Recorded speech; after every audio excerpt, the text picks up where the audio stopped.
ایک نوجوان ہمارا تبلیغی دوست گلاسگو میں رہتا تھا، وہ بیمار ہو کے ہاسپٹل گیا ہے، تو اس کی جو اٹینڈنٹ نرس تھی اس نے 3-4 دن کے بعد کہا کہ آپ مجھ سے شادی کریں گے؟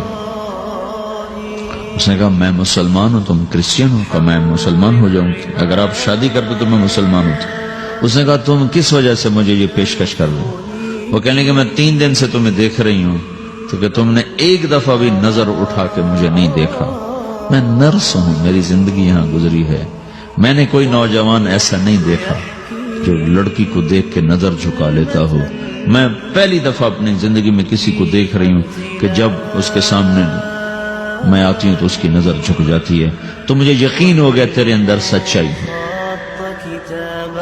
وہ مسلمان ہو گئے، اس نے آگے کتنی بچیوں کو مسلمان کیا۔ پھر اشفاق احمد صاحب مرحوم تھے، یہ ڈرامہ رائٹر، ان سے اچھی سلام دعا تھی میری، تو ایک دن مجھ سے کہنے لگے کہ میں تبلیغ کے کام سے متاثر ہوا ہوں انگلینڈ جا کر، پاکستان میں نہیں انگلینڈ جا کر، تو میں ایڈنبرا میں پارک میں بیٹھا تھا، میری بیوی میرے ساتھ بیٹھی تھی، تو ایک جماعت آئی، انہوں نے آ کر اذان دی مغرب کی اور نماز پڑھی۔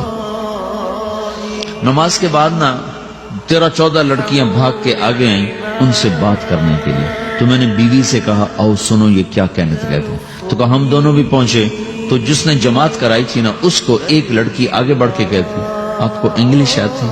کہی آتی ہے۔ کہی آپ نے کیا کیا ہے؟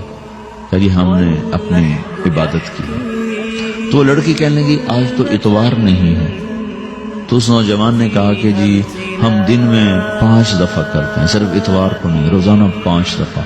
وہ لڑکی کہنے لگی یہ تو بہت زیادہ ہے، آپ اس کو کیسے نبھاتے ہیں؟ تو اس نے اس کو جواب دیا، 2-3 سوال اس نے اور کیے، جواب دیا، تو کہنے لگی اچھا بہت مہربانی، اس نے سے ہاتھ بڑھایا آگے ملانے کے لیے تو وہ نوجوان کہنے لگا میں آپ سے معافی چاہتا ہوں، میں آپ کو ہاتھ نہیں ملا سکتا۔ تو اس لڑکی نے کہا کیوں؟ کہ یہ ہاتھ میری بیوی کی امانت ہے اور کسی کو نہیں لگ سکتا۔ تو لڑکی کھڑی تھی، وہ زمین پہ گر گئی، صرف اس بہت وہ زمین پہ گر گئی، کھڑے کھڑے وہ زمین پہ گر گئی، اور وہ بچوں کی طرح رونے لگی پھوٹ پھوٹ کے، اور کہنے لگی وہ لڑکی کتنی خوش قسمت ہے جس کے تم خامد ہو، کاش یورپ کے مرد بھی ایسے ہی ہوتے۔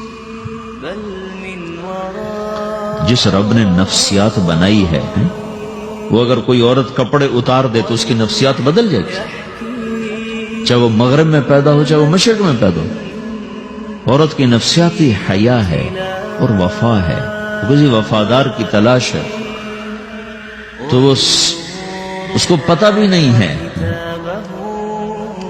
کہ مشرق کا حیا کیا ہے، لیکن وہ اس کو اللہ نے عورت بنایا ہے، اس کے اندر کی وہ نہیں مر سکتی چیز۔ کاش یورپ کے مرد بھی ایسے ہوتے۔ اور آنسو پوچھتی ہوئی وہاں سے اٹھ کے چل دی۔ تو اشفاق صاحب مرحوم کہنے لگے میں نے اپنی بیوی سے کہا بانو آج وہ تبلیغ ہوئی ہے کہ لاکھوں کتابیں بھی چھپ جاتی، وہ کام نہ ہوتا جو یہ نوجوان اپنے عمل سے کر گئے۔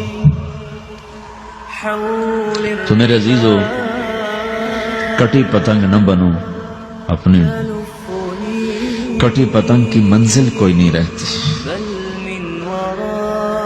اللہ اس کے رسول کے ہاتھ میں اپنے ڈور دے کے چلو، اللہ اس کے رسول کی غلامی میں اپنے آپ کو چلاؤ تو اللہ تمہیں بھاگ لگائے، عزت بھی دے گا۔ اپنی منمانی میں کوئی راحت نہیں، اللہ کی قسم کوئی راحت نہیں۔ 6 بر اعظم پھر کے تمہیں بتا رہا ہوں کہ جو اپنی ترتیبوں پر چلنے والوں کے دکھ آپ لوگ اندازہ نہیں لگا سکتے۔